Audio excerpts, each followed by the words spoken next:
So students, now we are going to understand what happens when an electric dipole is placed in a uniform electric field. Okay. So when a electric dipole is placed in a uniform electric field, then there is a force acting on minus q charge and plus q charge of the dipole. And here we see that the force acting on minus charge and plus charge is equal in magnitudes, but the direction is opposite. So the net force will be 0. And here the angle between dipole moment and the electric field is theta. Okay, and the dipole length is 2a. When the electric dipole is placed in a uniform external electric field, then the torque will not be 0. And here we are going to find out the magnitude of torque that is acting on this dipole, and that torque tends to aligns this dipole in the direction of a electric field. Okay, so here as we know that the formula of torque is force into perpendicular distance, and here force is equal to QE, and perpendicular distance will be this value. And here we can see that the hypotenuse here the hypotenuse is equal to 2a, and this is the theta, and this is perpendicular 90 degree. So this behaves as perpendicular, so we can put sin theta is equal to perpendicular by hypotenuse, and as a result we get perpendicular is equal to 2a sin theta. Okay, so we place in perpendicular distance 2a sin theta.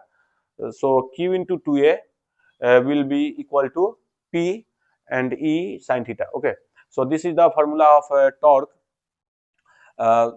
With the help of this formula, we can find out the magnitude of torque.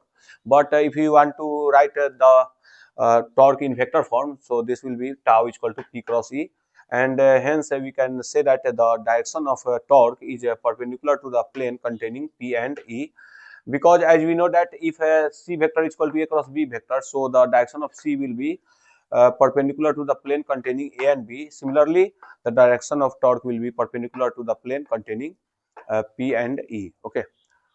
In practical life, the charge are not discrete or single charge, but they are present on the entire surface, and if the charge are continuously distributed on the entire surface, then they may be classified into three types.